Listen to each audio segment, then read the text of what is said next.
Hola a todos y todas, bienvenido, bienvenida. Buenos días o buenas tardes, según dónde estáis. Es un placer desde Envision Cop daros una cálida bienvenida. Muchísimas gracias por estar aquí. Vamos a arrancar ya por premiaros, ya que habéis venido a la hora. Y muchísimas gracias por acompañarnos en ese encuentro previo a la COP29 o Cumbre del Clima, como bien lo sabéis. Durante ese encuentro vamos a conversar entre organizaciones de la sociedad civil sobre las expectativas, los desafíos y las oportunidades para la acción climática en Bakú. Bakú, la ciudad donde se va a acudir la COP. A lo largo de todo ese evento tendréis no solamente un espacio dedicado, como siempre, a preguntas y respuestas, pero también oportunidades de responder a encuestas, ¿no? Para compartir su opinión en cuanto a la COP, a los temas del año y cosas así. Así que será un placer escucharos así, pero también nos gustaría mucho veros en el chat si os podéis introducir y también aprovechar ese espacio para opinar, reaccionar y compartir cualquier cosa, que sabemos que se hace mucho en temas de acción climática y estamos seguros y seguras que tenéis mucho por aportar. Solo para presentar un poco quién somos, nosotros en Envision COP trabajamos como una plataforma para visibilizar la importancia de la acción climática y de las cumbres del clima. Y tenemos dos herramientas que os compartiré en el chat. Un boletín diario que lanzamos en las cumbres del clima y una base de datos con todos los compromisos e iniciativas más interesantes o más importantes, vamos a decir, de las cumbres del clima. Ya, para hablar del tema de hoy, que es la COP29, sabemos que el contexto actual geopolítico global es muy complejo, pero aún así queremos ser optimistas y queremos esperar que la COP29 sea un momento crucial para decidir cómo avanzar hacia la meta del 1.5 entre muchas metas que tenemos que alcanzar y esperemos que Bakú sea ese escenario para alinear las políticas y los esfuerzos y acercarnos así de una transición energética justa y una economía más resiliente, más sostenible y muchos más objetivos. Pero sin más retraso, le doy la palabra ahora a Víctor Viñuales. Es el director de ECODES, una organización que desde su labor en España y en Europa y también a nivel internacional, sobre todo en América Latina, juega un papel fundamental en la construcción de la economía y de la sociedad sostenible y equitativa. Adelante, Víctor. Un placer, muchas gracias, Filipín, por tu presentación. Y muchas gracias también a los asistentes, ¿no? Porque los otoños es una buena época para que cambien las hojas de los árboles, pero también es una buena época para que las agendas estén súper llenas de compromisos que uno quiere hacer antes de que acabe el año, ¿no? Entonces es complicado sacar tiempo. Y entonces muchísimas gracias por estar ahí, sea en Neuquén, en Argentina, o en Lima, en Perú, o en Colombia, o en Madrid, o en doquiera que estéis, ¿no? Muchísimas gracias por estar aquí. Y no solo por estar aquí, sino porque seguramente si estáis ahí, quiere decir que estáis en el camino, en la construcción, ¿no? De esa economía neutral en carbono que necesitamos con urgencia en este planeta, ¿no? Muchas gracias también, no solo a los que estáis aquí, sino a la gente que se ha apuntado al seminario, esas 174 personas, que les enviaremos la grabación, ¿no? Y a la gente que lo podrá ver en diferido, ¿no? Cada vez más se ven las cosas en diferido, ¿no? Muchas gracias también a Samuel Martín Sosa, ¿no? Que es el director de desarrollo de la CAM Europa, ¿no? Decía una vez un investigador social, él decía, la producción científica es difícil, ¿no? La producción artística también lo es, ¿no? Pero añadía, la cooperación para los buenos fines es dificilísima, ¿no? Eso es lo que hace CAM, ¿no? Con la complejidad de que está presente en muchos países, ¿no? Y no es fácil poner de acuerdo a la gente cuando tiene distintas perspectivas sobre los problemas, distintas perspectivas sobre las soluciones, ¿no? Y muchísimas gracias también a Filipín y al equipo un poco que está detrás de Ambición COP y que ha preparado esta iniciativa, ¿no? La idea es mantener un diálogo, un conversatorio, ¿no? Primero entre nosotros dos, Samuel, Martín, Sosa y yo, ¿no? Y luego también, y lo decía Filipín, ¿no? Porque la gracia un poco de esto es que si toda la gente que está aquí somos mejoradores del mundo, bueno, pues fraternalmente cooperemos entre nosotros para mejorarlo, ¿no? Yo te quería empezar un poco, Samuel, ¿no? ¿Cómo ves tú, ¿no? Porque la COP de Bakú será la 29, ¿no? Y por tanto, se han celebrado ya 28, ¿no? Y se ha ido acumulando emociones y sentimientos, ¿no? Entonces, desde tu punto de vista, ¿no? ¿Cómo te sientes ante esta COP, ¿no? Y cómo ves ese rosario que muchas veces ha ocurrido de defecciones, ¿no? ¿Cómo ves esta cumbre de Bakú en el camino hacia esa CUP que desde el punto de vista latinoamericano y latino en general, ¿no? Pues se ve con mucha expectación, que es la cumbre de Brasil, ¿no? ¿Cómo lo Gracias, ves? gracias Víctor, y gracias por la visión que tienes del trabajo que hacemos en CAN, que bueno, yo creo que responde mucho a esa articulación entre actores y cooperación, ¿no? A ver, es una pregunta que podría tener varias respuestas, pero desde luego creo que por un lado el ver ese rosario de COPs a las que mencionas puede llevar a una situación un poco de frustración en cuanto a bueno, lo lento que van los avances en relación a los retos.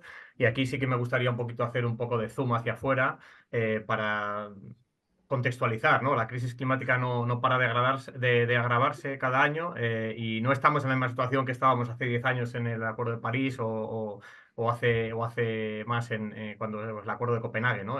Esta semana pasada ha salido el informe de la brecha de emisiones del Programa de Medio Ambiente para Naciones Unidas y lo que nos dicen es que con los actuales compromisos que tenemos sobre la mesa de los distintos gobiernos nos dirigimos a un calentamiento de entre 2,6 y 3,1 grados centígrados a final de siglo con respecto a la temperatura preindustrial, ¿no? Sí nos dicen también, y ese es el espacio para la esperanza, que el objetivo de 1,5 que mencionaba Filipina al principio aún es alcanzable, pero eso requiere un gran despliegue de la solar y de la eólica y una preservación efectiva de los sumideros y cada vez es más difícil, ¿no? Con esto quiero decir, y porque has mencionado la COP20 como un poco con mirada hacia esa COP30, que no hay una COP no importante, ¿no? Y que también es importante este momento de esta COP para alcanzar acuerdos que nos permitan avanzar también el año que viene, ¿no? Yo señalaría 4 elementos en los que creo que esta COP va a ser muy importante en relación a la COP30, ¿no? En primer lugar, en el plano de la ambición, ¿no? Recordemos que la última COP28, la que se celebró en Dubái, salió con un éxito más o menos relativo al dar finalmente el paso de incluir los combustibles fósiles en el texto, con el compromiso de abandonarlos progresivamente y con además el objetivo de triplicar la capacidad de las energías renovables en el mundo, duplicar los esfuerzos de eficiencia energética, etcétera. Y aunque, digamos, el balance global que se concluyó en la COP28 de Dubái tiene que informar la nueva ronda de contribuciones nacionales determinadas a nivel nacional, las NDCs, que solo vendrán en 2025, digamos que la COP29 ya tiene que preparar un poco la hoja de ruta para cómo tienen que ser esas contribuciones nacionales de forma que estén alineadas con este objetivo del 1,5 y con la justicia climática. El segundo elemento en el que es muy importante esta COP, y bueno, digamos que ese es el tema estrella, es la financiación, ¿no? Esta es la COP de la financiación porque es donde se tiene que establecer un nuevo objetivo climático de financiación después del ya famoso objetivo de los 100.000 millones de dólares que se acordó en Copenhague en 2009 y que ha sido, como sabemos, una historia un poco de retrasos, de incumplimientos, de trampas contables. Por tanto, todos los ojos del mundo están puestos en esta COP de cara a ver ese compromiso de los países ricos hacia los países pobres, cuánto están dispuestos a poner sobre la mesa, cómo va a ser ese nuevo objetivo, cómo va a incorporar los elementos de justicia y equidad, etcétera, ¿no? Podemos pensar que este debate es independiente del otro, ¿no? De la ambición, del aumento de la ambición. Realmente estamos hablando de una cantidad que las ONGs lo estamos cifrando, la cantidad necesaria en multiplicar por 10 el actual objetivo de 100.000 millones de dólares. Es decir, ya no estamos hablando de la necesidad de miles de millones, sino de billones con B, ¿no? Y hay muchos países del sur global y muchos agentes, muchas voces pues, de África, de Latinoamérica, que están diciendo que no va a haber avances en materia de contribuciones determinadas a nivel nacional, es decir, no va a haber aumento de la ambición en 2025, a no ser que los países ricos se comprometan a pagar lo que deben en esta COP. Por tanto, esta COP es muy importante para desatascar el camino a la COP30. En tercer lugar, la COP30 va a ser muy importante en Brasil el tema de la transición justa. El lenguaje que ya se consiguió en la COP28 fue una victoria, porque bueno, el acuerdo, si recordáis, establecía la necesidad de acelerar una transición energética justa, que fuera ordenada, que fuera equitativa, y en esta COP29, desde la sociedad civil, lo que estamos presionando es para conseguir un gancho más fuerte para la acción en la COP30, ¿no? Y por último, en esta COP29 es muy importante de cara a la COP30, yo diría, por el tema de la participación pública y de los derechos humanos, y esto tiene que ver un poco con la legitimidad de las COPs o cómo se perciben las COPs desde la sociedad civil, ¿no? En la COP29 estamos viendo que existe un rechazable cierre del espacio cívico a escala local. No es la primera vez que lo vemos. Recordemos que ya en la COP anterior de Dubái y la anterior de Sharm el Sheikh en Egipto había la denuncia de violaciones de los derechos humanos era sistemática y donde recordemos que no pudo haber manifestaciones en las calles, que tampoco las va a haber probablemente en Bakú este año, porque el espacio de la sociedad civil es muy limitado, ¿no? Yo creo que es muy importante que las COPs deban seguir siendo espacios abiertos y transparentes, y más en una época en la que el multilateralismo estaba bajo ataques, ¿no?, continuos. Este espacio es desde luego imperfecto y lento, pero es el único espacio que existe y por tanto hay que defenderlo, y es importante que los ciudadanos mantengan confianza en este proceso, ¿no? Y por tanto ahí es importante que la Convención Marco de Naciones Unidas avance en una política de conflicto de intereses para evitar situaciones en las que se pone en tela de juicio la legitimidad de los espacios donde se celebran las COPs, ¿no? Y esto de todas maneras nos tiene que llevar a la reflexión y a la hora de conectar agendas, ¿no?, de cómo está relacionada la agenda climática con los derechos humanos, ¿no? Ahí nosotros siempre decimos que no existe justicia climática sin derechos humanos, y creo que estas dos agendas están muy conectadas, lo ha reconocido el Consejo de Derechos Humanos de la ONU, y ahí Brasil, por ejemplo, esperamos que digamos que esté a la altura de las circunstancias. Recordemos que Brasil es una de las regiones donde más defensores y defensoras de la tierra mueren cada año, y ahí hay que conectarlo con otras agendas regionales, como por ejemplo con el Acuerdo de Escazú, que es un acuerdo regional para la participación pública, el acceso a la justicia, etcétera, ¿no? Es decir, la agenda de derechos humanos tiene que ser, estar, digamos, imbricada con la agenda climática. Estos cuatro elementos serían donde yo veo que la COP29 puede tener elementos clave para permitir que la COP30 se desarrolle con el mayor éxito posible. Samuel, te has centrado mucho, ¿no?, en la cumbre, por así decirlo, la cumbre oficial, la cumbre de los 197 más o menos países del mundo, ¿no?, las partes que se reúnen y que acuerdan o no lo debido, ¿no?, por consenso, ¿no? Y yo creo que, no sé cómo lo ves tú, me gustaría un poco tu opinión, pero yo creo que desde mi punto de vista las cumbres del clima encierran ese momento también, cuatro momentos, ¿no?, internos. Porque es un momento también para examinar a todos y examinarse uno, ¿no? Para que uno, ese examen interpela a los estados, ¿no? Quiero decir, ¿qué está haciendo Rusia? ¿Qué está haciendo China? ¿Qué está haciendo Estados Unidos? ¿Qué está haciendo Europa? ¿Qué está haciendo España? ¿No? Pero también interpela, o deberíamos hacer que interpele a las regiones. ¿Qué está haciendo la Comunidad de Madrid? ¿O qué está haciendo el Estado de Tijuana? ¿O qué está haciendo a las ciudades, a las empresas, ¿no? Hay que decir, a todo actor económico y social, ¿no? Debería ser un examen también a nosotros, las personas. Bueno, debería ser un examen de decir, bueno, ¿qué estoy haciendo yo? ¿Qué estamos haciendo todos? ¿No? Porque la dimensión del problema es tan enorme que si no inyectamos, por así decirlo, en la comunidad internacional y en la sociedad mundial, en la humanidad, esa idea de corresponsabilidad, ¿no? Entonces, para mí hay un momento de examen, es decir, ¿qué está haciendo cada cual, ¿no? Pero también hay otro momento que es un momento para empujar a los que no quieren avanzar. Yo recuerdo una vez que en la cumbre de Marrakech del clima, hablando con uno que formaba parte de la Generalitat de Cataluña y había estado en todas las cumbres, y decía, mira, no te engañes, Víctor, aquí la mitad de los que están para que las cosas no avancen. ¿no? Y seguramente tenía algo o bastante razón, ¿no? Quiero decir, hay una gente que está para que las cosas avancen, pero otra gente está para poner zancadillas para que no avancen. Entonces yo creo que también es un momento para empujar a los que no quieren avanzar, ¿no?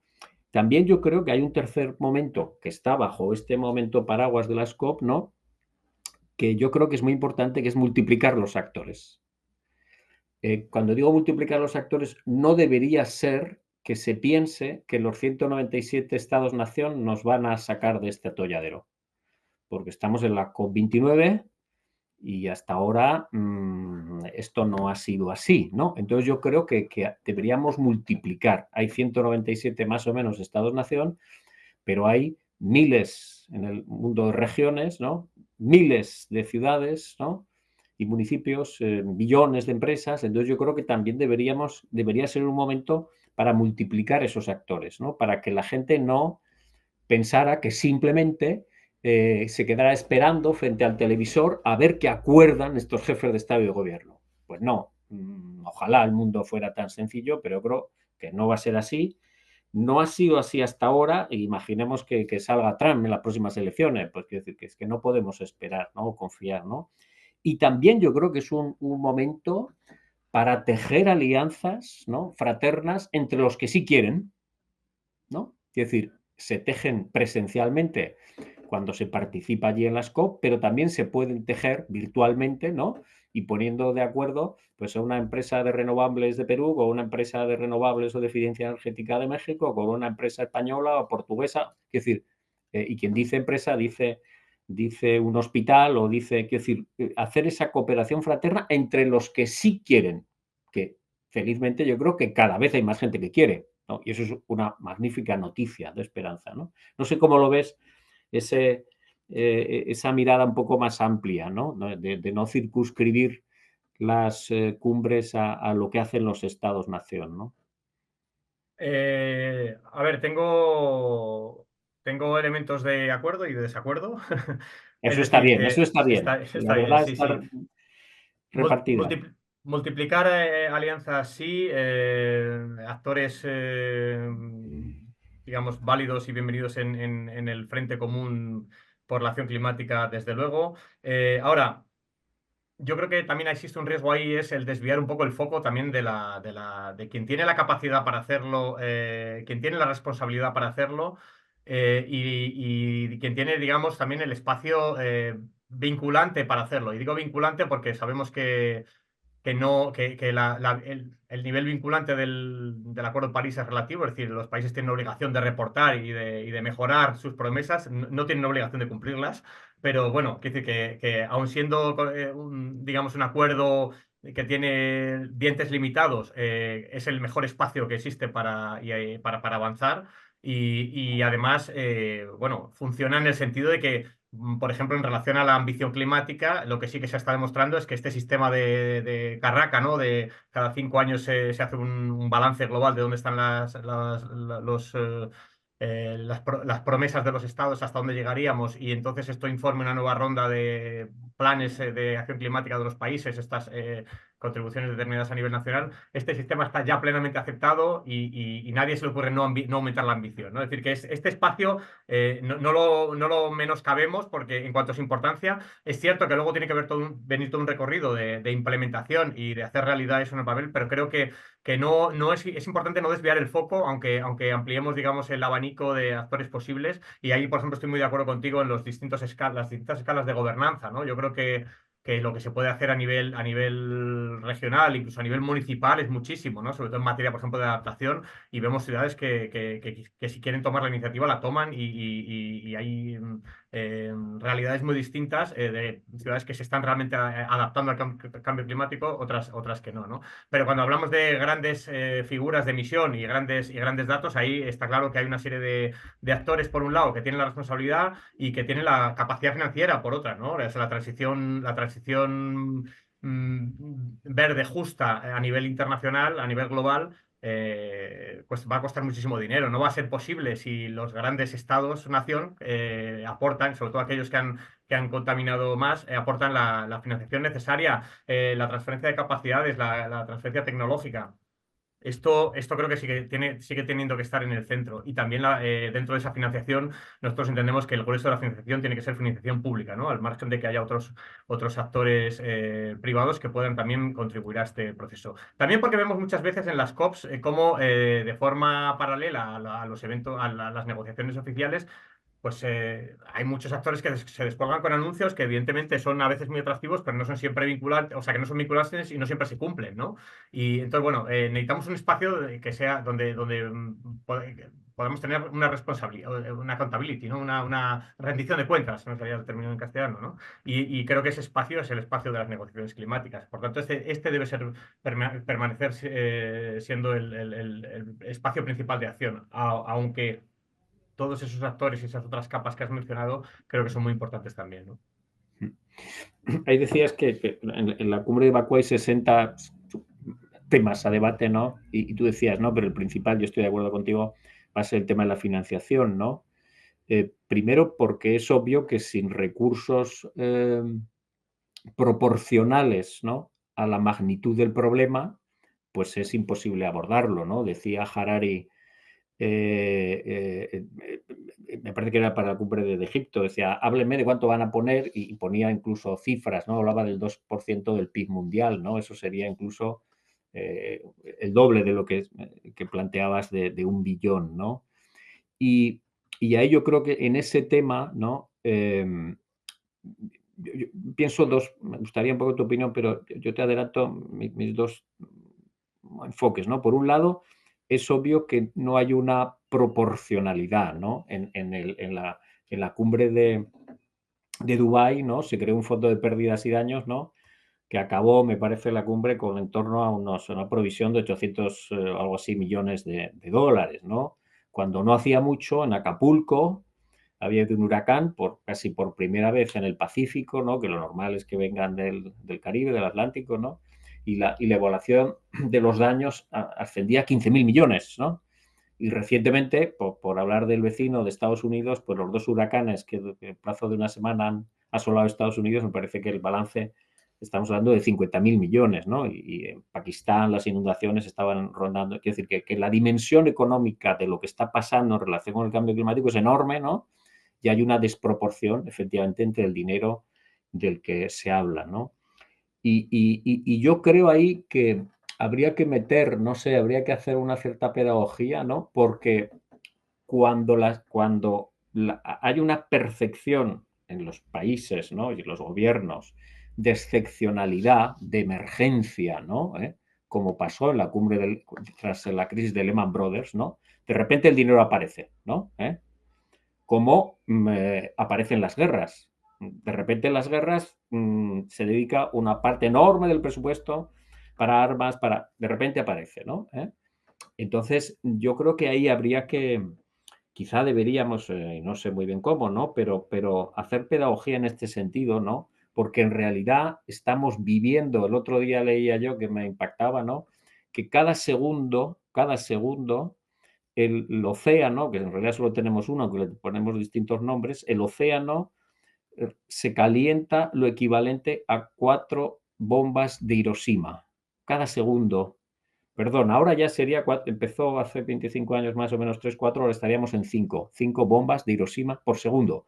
Luego, si esto dura, como quiere Filipín, en torno a 45 minutos, estaríamos hablando de que mientras nosotros estamos hablando, el océano se ha calentado lo equivalente a 13.500 bombas de Hiroshima, ¿no? Quiero decir, estamos en una emergencia. Y de igual forma que en la Segunda Guerra Mundial, que era una enorme emergencia, ¿no?, pues los estados pusieron dinero, esfuerzos, políticas adecuadas a esa emergencia. Lo suyo sería, y ahí te doy la razón, quiero decir que eso debería ser sobre todo nucleado e impulsado por los estados, que hubiera esa excepcionalidad y esa emergencia también financiera para, con los recursos suficientes, aportar, ¿no? Y la otra cosa que yo pienso es que también deberíamos en realidad utilizar los recursos financieros que ya existen. O sea, se habla de que las compras públicas significan, depende de países, pero podríamos estar hablando como poco del 10% del PIB de cada país o del 10% mundial. Eso serían 10 billones al año de dólares que muchas veces se malgastan porque van a primar a las empresas o a los productos que, no son, que son contaminantes y que no están ayudando a resolver la situación climática. ¿Cómo ves esto? ¿Crees que deberíamos también focalizar en la utilización del dinero que ya existe pero se gasta mal, ¿no? Y si no, deberíamos generar esa excepcionalidad para que es un poco lo que yo creo que plantea Kant, ¿no? Con esa idea del billón, ¿no? Y de pasar del multiplicar por 10, lo que tú decías, ¿no? La financiación, ¿no? Sí, bueno, y solo para aclarar que el billón es como un mínimo, ¿no? Que evidentemente es un mínimo muy difícil de conseguir, pero no quiere decir que esto signifique que es suficiente para cubrir todas las necesidades, pero sería un mínimo del que habría que partir.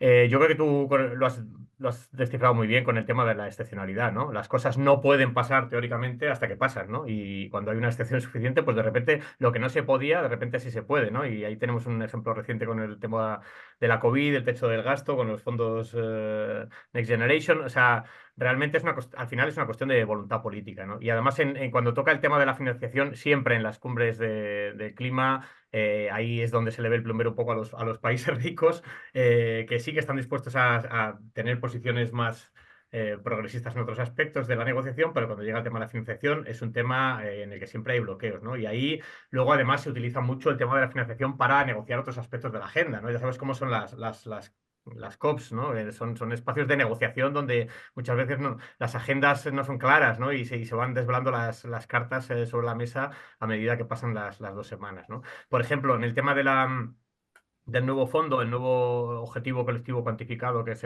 como se llama, el nuevo fondo de financiación climática, el tema de que sea financiación principalmente pública, Estados Unidos, por ejemplo, se opone con mucha fuerza, ¿eh? Con algo menos de intensidad se oponen, por ejemplo, la Unión Europea o Australia, o el hecho de que, por ejemplo, una demanda fuerte de la sociedad civil y de nuestra organización en concreto es que la mayor parte de la financiación sea en forma de préstamos y no en forma de subvenciones. ¿Por qué? Perdón, al revés, que sea en forma de subvenciones y no en forma de préstamos. ¿Por qué? Porque los préstamos al final lo que acaban es generando mayor deuda, que al final lo que hace es incluso empeorar la situación y minar la capacidad de los países receptores de financiar su propia transición verde, ¿no? Porque tienen que dedicar esos esfuerzos económicos a repagar la deuda.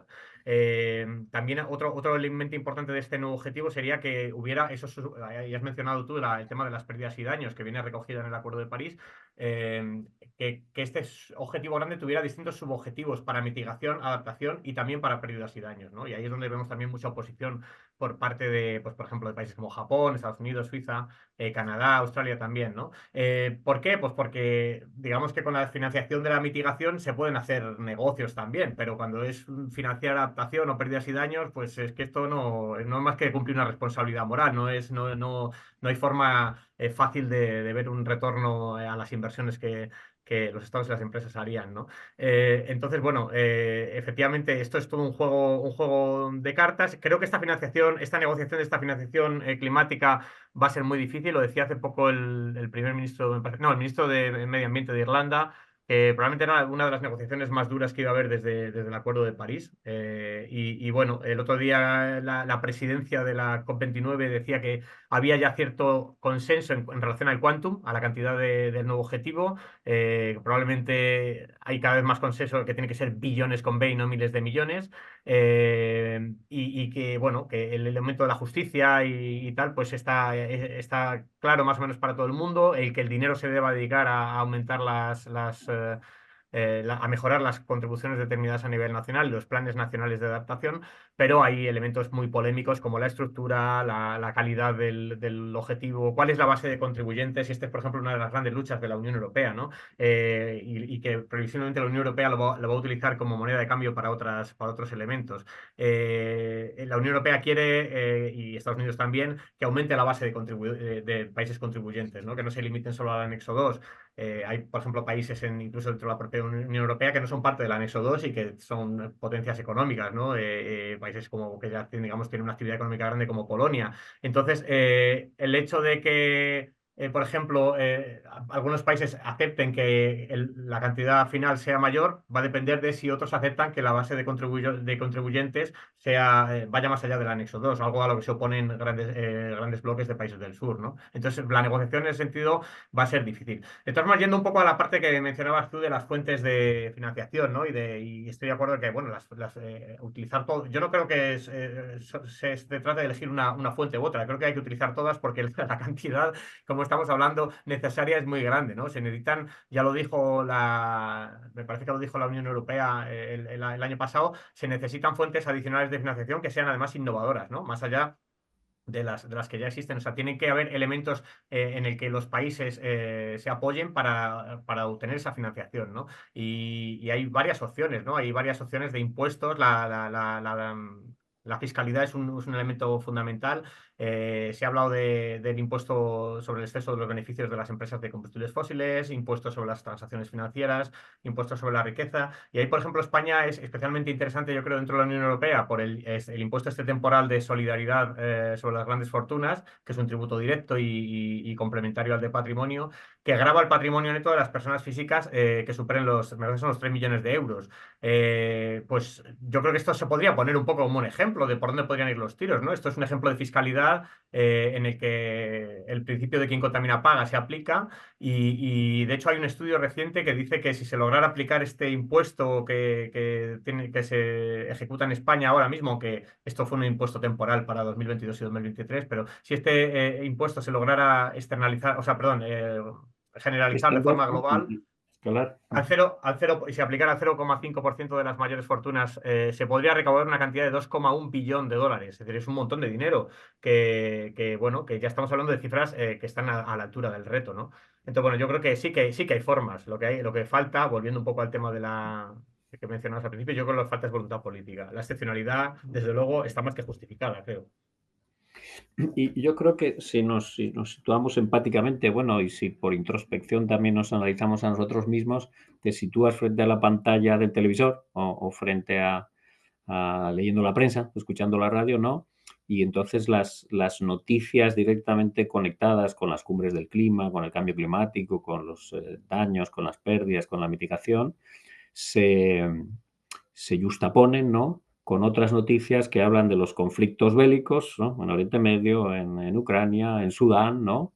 Con lo que es la política internacional de bloques, ¿no? Que parece que vamos hacia una especie de nueva, que seguramente no sería la misma, ¿no? Pero una nueva guerra fría, claro, visto desde el punto de vista, como es el punto de vista, yo creo, mayoritario, la gente que estamos aquí, que es de cómo afrontamos un problema dificilísimo que es resolver la encrucijada climática, pues dices, y además de resolver la encrucijada climática, la tengo que resolver en este contexto en el que además hay otras multicrisis que cada una de ellas también es un desafío enorme, ¿no? La paz mundial, tal. Entonces, ahí cómo ves este contexto internacional, ¿no? Y también de política nacional. Yo antes hablaba ¿y si gana Trump, no? Ojalá no, ¿no? Ojalá no, ¿no? Yo, que no rezo demasiado, pues prometo rezar mucho para que eso no ocurra, ¿no? Pero puede ocurrir, ¿no? Y es un mundo de locos, pero todavía hay gente que niega lo evidente, que niega los hechos, ¿no? ¿Cómo ves esta relación, ¿no? entre el desafío climático y las cumbres del clima, con este momento de la política internacional y nacional, también en la Unión Europea, ¿no? que ha tomado últimamente decisiones un poco de como una cierta regresión, ¿no? ¿Cómo ves esto? Mal. Mal. A ver, no es. Una palabra, mal. El panorama no es halagüeño, es cierto. Y de hecho lo hemos visto, por ejemplo, el gran momento social que tuvo las movilizaciones climáticas en 2019, donde parecía que, bueno, que la sociedad por fin estaba empezando a crecer esa masa crítica de gente preocupada. Bueno, pues vino la pandemia de la COVID y se quedó desplazada, y luego la guerra de Ucrania, y luego, es decir, que efectivamente el contexto no es nada halagüeño, y es yo no tengo una respuesta sobre cómo vamos a operar en este contexto tan complicado, con la urgencia además que o sea, la realidad climática no negocia con, con la geopolítica, ¿no? Quiere decir que va a su propio ritmo. Entonces, bueno, sí, es complicado. O sea, está claro que la naturaleza es la que nos va a ir dando toques de atención, ¿no? Ahora mismo el Amazonas lleva 3 meses incendiado. Mientras todo esto que comentas está pasando, ¿no? Sí, el contexto no hay que irse a Estados Unidos, pero luego Estados Unidos va a determinar mucho la situación, pero en nuestro propio espacio político en la Unión Europea, bueno, pues el contexto ahora mismo no es tampoco, es muy incierto, desde luego, hay mucha volatilidad política y bueno, el nuevo ciclo de 5 años de las nuevas instituciones europeas que se abrió en junio con las elecciones al Parlamento Europeo, pues desde luego nos aportan elementos de preocupación. La extrema derecha está en auge en muchos países. Es cierto que dentro de todo ese contexto, bueno, pues la agenda política europea se ha mantenido un poco de momento en cuanto a prioridades, firme en la idea de seguir avanzando hacia la transición verde y además, en teoría, hacia una transición justa, aunque eso hay que ver si se queda en el nombre o realmente hay políticas que permiten que así sea. Pero bueno, incluso hay un rol que es el de comisario de transición justa, ¿no? Que es el que previsiblemente ocupará Teresa Rivera. Lo que quiero decir es que, bueno, que el marco, desde luego, ofrece riesgos y oportunidades. También este nuevo paraguas del Acuerdo Industrial Limpio, del Clean Industrial Deal, hay que ver por dónde tira. Hay muchos riesgos ahí de muchos lobbies que están haciendo presión, el lobby nuclear, el lobby de la captura de carbono, ¿no? Tecnologías que son inciertas y peligrosas y que desvían el foco de la atención de los esfuerzos reales de mitigación que son necesarios. Hasta qué punto eso va a competir en cuanto a financiación con un desarrollo renovable que es urgente y necesario. Hay muchas incertidumbres, pero también oportunidades de que ese marco que narrativamente es bueno, lo rellenemos de elementos realmente buenos, ¿no? Y que avancemos hacia una economía circular que opera dentro de las fronteras planetarias, etcétera. ¿Para eso qué hace falta? Pues probablemente un poco lo que venía sucediendo en 2019 y que se paralizó, como digo, ¿no? Lo que hace falta es una movilización social importante. Y creo que alguien que diga que las movilizaciones climáticas de 2019 no tuvieron que ver con la agenda verde europea, dentro de que es una agenda capitalista muchas cosas a la que se le pueden achacar, pero realmente en cuanto a contenido de transición hacia un modelo diferente. Por lo menos en cuanto a fuentes de energía, aunque eso no es lo único importante, creo que era lo más transformador que ha habido hasta ahora, pues tuvo que ver con esas movilizaciones claramente. Entonces, realmente, si logramos articular una presión social importante, no solo para influir sobre las COP, sino en muchos otros foros que ocurren entre COP y COP, pues, sobre todo grandes foros de decisión como el G20, el G7, las propias reuniones de las instituciones financieras internacionales, donde se toman decisiones de financiación, etcétera. Bueno, creo que lograremos por lo menos dotar ese marco que es digamos, atractivo en el plano del lenguaje de contenido real, ¿no? Pero para eso hace falta articular una presión social que hoy día no está. Y bueno, hay que ver si se la espera. Para eso estamos todos estos actores aquí que tenemos que trabajar en ese sentido, ¿no? Pero bueno, no quiero ser pesimista, pero bueno, de luego hay mucho reto por delante. Si acabas diciendo no quiero ser pesimista, y efectivamente yo creo que quienes estamos en la pelea por lograr esa economía que al fin haga las paces con la naturaleza y esa economía neutra en carbono, ¿no? Tenemos que entrenar la mirada para seleccionar y encontrar aquí y allá signos de esperanza, ¿no? Porque muchas veces sí, ¿no? Porque al final la esperanza es hermana gemela de la voluntad. Si la esperanza decae, la voluntad también. Y si decae la voluntad, decae el ánimo y entonces decae la acción. Es decir, aquí lo que va a resolver o no la situación son las acciones que hagamos, ¿no? Y desde ese punto de vista yo siempre procuro entrenar la mirada. Y yo quería compartir, ¿no? Como tres signos de esperanza que yo veo, ¿no? Uno es que, voy a decirlo fuerte y provocadoramente, ¿no? A pesar de todo, las cumbres del clima en tanto la cumbre oficial de los 197 como de esos acuerdos voluntarios que se generan, están reseteando la economía mundial. Pondré un ejemplo. En la cumbre de Glasgow, por primera vez, no en el campo de los acuerdos de los 197 países, sino en el acuerdo voluntario, se plantea el dejar de vender combustible de vehículos de motores de combustión, ¿no? ¿Y qué está ocurriendo? Bueno, pues está ocurriendo que hay una carrera, ahora de repente la industria automovilística europea se ha quedado casi noqueada por los avances de China, ¿no?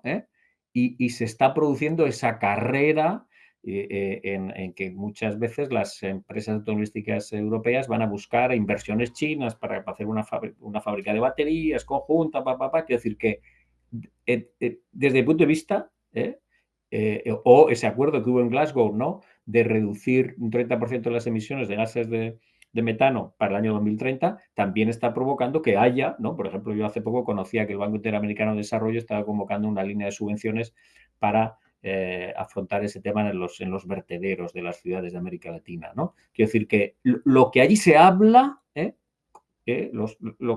tanto en el consenso como en los pioneros, resetea y cambia la economía mundial. Otra cosa es que no con la celeridad de vida, pero que se está cambiando, ¿no?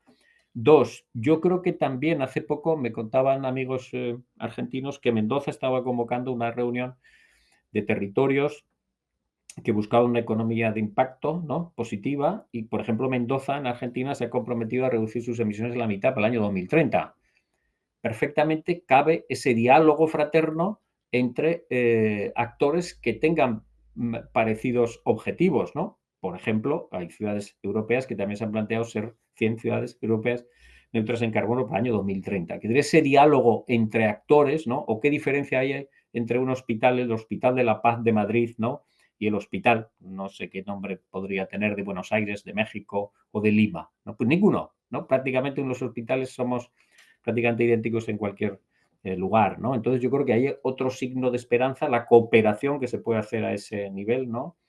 Y la tercer llamamiento y de esperanza, yo creo que ven que reuniones como esta, en que nos encontramos gente que vivimos en países que tenemos más cuota de responsabilidad en la generación del problema climático, por tanto, más cuota de responsabilidad en la resolución del problema, con actores, con personas, con entidades que vivís en otros países que tienen menos responsabilidad, esas conversaciones yo creo que son fundamentales. Porque si no, esa brecha que se abre en las cumbres entre los países se puede abrir entre la gente que estamos fraternalmente cooperando y trabajando por construir esa economía neutra en carbono. Entonces yo creo que yo me gustaría por mi parte acabar un poco con este triple mensaje, un poco de esperanza respecto al qué hacer, ¿no? No solo lamentar lo que ocurre, sino pensar qué podemos hacer, ¿no? Y qué debemos hacer, ¿no?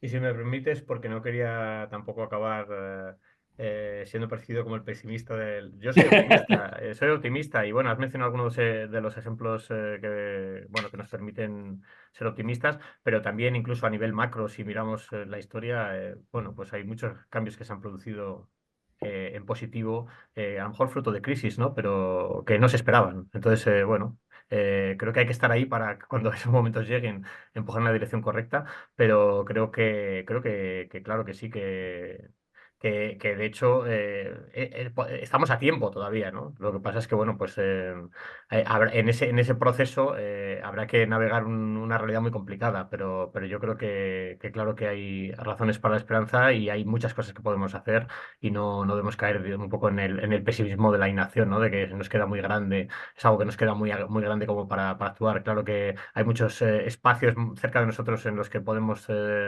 tomar acción, empezando por nuestro propio barrio, ¿no? Y creo que eso es algo que también a la gente le empodera para sentirse parte del cambio.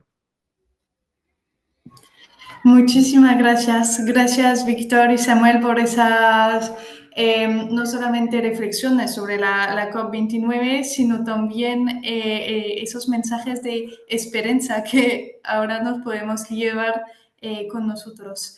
Si me permitís, antes de cerrar este webinar, me gustaría contestar a las diferentes consultas que se han hecho. por parte de los asistentes durante todo ese evento. Si tenéis más preguntas, por favor, no dudéis en ponerlas en el chat o incluso levantar su mano si queréis poder participar, aunque no tengamos mucho tiempo. Si hemos tenido varias preguntas sobre temas de financiación. Ya es un tema que Samuel ha explicado bastante, pero una que me gustaría resaltar es si se podría visualizar un nuevo enfoque en los temas de financiamiento, ya que pretende que los países desarrollados asuman ese control. ¿Sería casi imposible? Pregunta una persona. Ahora mismo que estamos hablando de esa COP29, de esa COP financiera, se trata de reformar todo el sistema financiero a nivel internacional. Así que se negocia un artículo del Acuerdo de París, que es el artículo 2.1,c. Eso es demasiada información ya, pero todo eso para decir que sí es un tema que se habla. Lo que pasa es que toma muchísimo tiempo, mucho más tiempo que solo colectar fondos para un gol como ese año o para el fondo de pérdidas y daños como el año pasado. Así que estamos en ello, pero vamos poco a poco y ahí sí que vemos brechas entre las concepciones, ¿no? de los diferentes países en cuanto a lo que sería transición justa, financiamiento e incluso concepción de lo que sería una sociedad sostenible. Por eso toma tanto tiempo. Pero tenemos que seguir, ¿no? También ya hemos hablado mucho de las iniciativas y de las articulaciones que existen, así que no voy a insistir más en eso. Hemos tenido otra pregunta sobre el rol de los servicios hidrometeorológicos, palabra difícil para una francesa, y eso sí que, aunque están pocos representados así en las cumbres del clima, el IPCC, el grupo de expertos que se encargan de los informes oficiales basados en la ciencia, ellos utilizan muchos de sus servicios, utilizan un montón de fuentes de ciencias más duras, vamos a decir, para con eso crear informes que sirven de base para las decisiones políticas y para lo que se negocia en las cumbres del clima. Así que sí que están representados, pero quizás de manera un poco más indirecta. También una duda sobre la velocidad que requiere la emergencia climática. Pues no sé si Samuel y Víctor quieren contestar un poco a esa. La respuesta más sencilla será de decir que necesitamos los cambios ya, porque estamos al límite de cumplir con el 1.5, que es el límite que nos hemos fijado en el Acuerdo de París. Pero no podemos hacer mucho más por ahora, ¿no, Víctor y Samuel? Sí, si me permites, pues voy rápido un poco. Uno, sobre este tema de la velocidad y del 1,5, ¿no? Seguramente todos los que estamos aquí en algún momento hemos tenido fiebre alta. O hemos visto, nuestros hijos tenían fiebre alta. Y no es lo mismo por introspección que uno tenga, siempre es fiebre, pero no es lo mismo tener 37,5 que 38,1 que 39. De hecho, los médicos, a partir de determinado nivel, te dicen, venga usted, urgencias, ¿no? Entonces, yo creo que el focalizarnos en 1,5 está bien, ¿no? Es lo que hay que hacer, pero si logramos pararlo en 1,6, pues está bien, porque lo que no sería muy razonable es que dijéramos, como no llegamos al 1,5, tiro la toalla. Es terrible. Es decir, cualquier porción de grado cuenta, como sabemos, cuando tenemos fiebre, ¿no? O sea, que en ese sentido, ¿la velocidad es la adecuada? No, no es la adecuada, ¿no? Y estamos viendo, y yo creo que eso, seguramente ni los científicos del clima lo preveían, que estando como estamos por debajo del 1,5 en general, estamos viviendo los fenómenos atmosféricos extremos que estamos viviendo. Ergo, si como antes decía muy bien Samuel, ¿no?, se nos habla de que si seguimos en la ruta que estamos podríamos llegar a los 2,7 a 3, pues ¿qué no implicará eso, ¿no? O sea, que en ese sentido yo creo que es el tema un poco de la velocidad. Luego, con el tema de la hidrometeorología, yo creo que que la ciencia es fundamental. Y de hecho, el que es fundamental se ve en los discursos anticientíficos de los negacionistas del cambio climático, como Trump, como Bolsonaro, que negaban, ¿no?, con fanatismos y estupideces, ¿no?, los informes científicos. Es decir, que lo que haga cada cual desde el punto de vista de la investigación, de la ciencia, tanto de lo que está pasando como lo que habría que hacer, es fundamental. Y la tercera cosa, un poco con el tema de financiación, que yo creo que lo hemos hablado antes con Samuel y es muy importante y va a seguir saliendo, ¿no? Yo creo que ahí lo que hay que plantear una y otra vez es la proporcionalidad y la excepcionalidad cuando la situación es excepcional. Si uno va al médico, ¿no?, y le dice, tengo un catarro, pues es proporcional que le diga, bueno, pues tómate este antigripal y sale contento, ¿vale? Pero si uno va al médico y el médico le dice, tengo cáncer, esa noticia crea en el enfermo una excepcionalidad, cambia su vida, reorienta sus gastos, reorienta sus actividades, deja de trabajar, crea una excepcionalidad, ¿no? Reinvierte su economía personal, ¿no? Esa excepcionalidad que tiene el cambio climático para este momento de la historia de la humanidad es la que tenemos que crear y decir, bueno, pues a situaciones excepcionales debe haber una respuesta también excepcional, y eso es lo que no se está produciendo. Y defender una y otra vez por qué los estados, lo decía antes Samuel, ¿no?, se saltaron las reglas en la pandemia del COVID, porque pensaron que para la economía, no ya solo para la salud, sino para la economía del país, ¿no?, era muy importante saltarse esas reglas y hacer unas inversiones cuantiosas. Bueno, pues estamos en la misma situación, solo que mayor, ¿no? Entonces yo creo que eso es lo que habría que llevar a las cumbres, a los encuentros, a los foros internacionales, ¿no? Ya, muy poco más que añadir. O sea, yo creo que la velocidad evidentemente no es la que necesitamos. Es verdad que, por ejemplo, si miramos nuestro espacio geopolítico, o sea, la Unión Europea, pues ha habido mucho avance, por ejemplo, en el tema de las renovables, pero más tiene que haber. Tiene que haber para ello y para que se progrese en el sentido adecuado, tiene que haber una planificación vinculante, pero con mucha participación de las comunidades locales, porque si no hay participación no habrá aceptación de la transición. Y a nivel internacional tenemos que sí, presionar para que esta transición le llegue a todo el mundo también y por ahí, por eso los debates sobre transición justa en el espacio de las COP van a ser muy importantes para garantizar que los derechos y el entendimiento compartido de qué debe haber, qué elementos de justicia debe haber en cualquier plan de transición justa sean incorporados y también sobre todo para avanzar en la cooperación internacional, ¿no?, para que esta transición justa sea una realidad y para eso tiene que establecerse un fondo de protección social, un acuerdo de transferencia de tecnología, un enfoque, por ejemplo, cohesivo respecto a todos los retos que trae la transición verde, empezando por los minerales críticos. Es decir, que tiene que haber un desatasque en este sentido, porque si no vamos a avanzar a la velocidad necesaria y vamos un poco tarde ya. Pero sí, yo creo que de repente hay momentos en que las cosas se empujan de repente a una velocidad que no hemos visto previamente, ¿no? Bueno, yo confío en que ese momento llegará. Muchísimas gracias. Quiero terminar ese encuentro respondiendo un poco a todas las preguntas que quedan y al mismo tiempo haciendo una pequeña conclusión.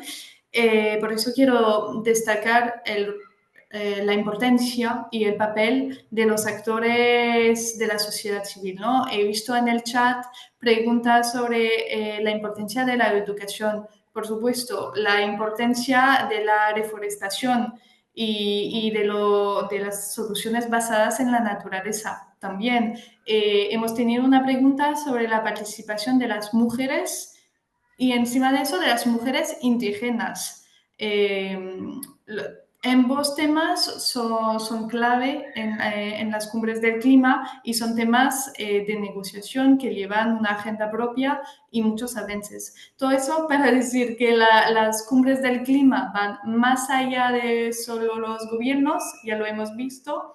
Ese año sí que se va a hablar muchísimo de financiación climática, pero no solamente eso, también todos esos otros ámbitos para cómo avanzar hacia esa meta con la velocidad adecuada se van a tratar y, y todos podemos poner un poco de nuestra parte a nuestro nivel para avanzar hacia esas metas climáticas. La última pregunta de qué esperamos alcanzar en esa COP29, pues ya, como lo ha dicho Samuel, el tema de financiación es clave para que en Europe también, de lo que entiendo, el tema de transición justa, entre muchos, al final queremos avances sobre todos. Gracias, Samuel, por compartir esa página web en la cual podéis ver las demandas de Can Europe. Desde ECODES lo que se suele pedir es una transición sostenible, total de esa sociedad que se haga con una idea de colaboración, ¿no? Con todos los actores, si lo puedo resumir en palabras breves, Víctor. Y desde Ambition COP lo que queremos es el seguimiento de todo ese trabajo que se viene haciendo desde las COP previas, que cada COP no crea su propia agenda, sino que es una agenda que se sigue trabajando todo el año. Entonces queremos seguimiento en eso y queremos cumplimiento sobre todo de esos acuerdos, ¿no? Que esos acuerdos no sean solo papeles que se saquen durante 2 semanas y que se olviden. Lo siento, no tenemos más tiempo para responder a otras preguntas. Os enviaremos, por supuesto, la grabación y más información en un correo dentro de unos días. Muchísimas gracias por haber estado con nosotros. Muchísimas gracias, Víctor y Samuel, por haber compartido el espacio, por haber compartido sus ideas. Fue un placer y esperamos veros dentro de poco, en otra ocasión. Muchas gracias a vosotras. Hasta otra. Un fuerte abrazo para todo el mundo. Sigamos, mejoradores y mejoradoras del mundo. Muchísimas gracias, adiós.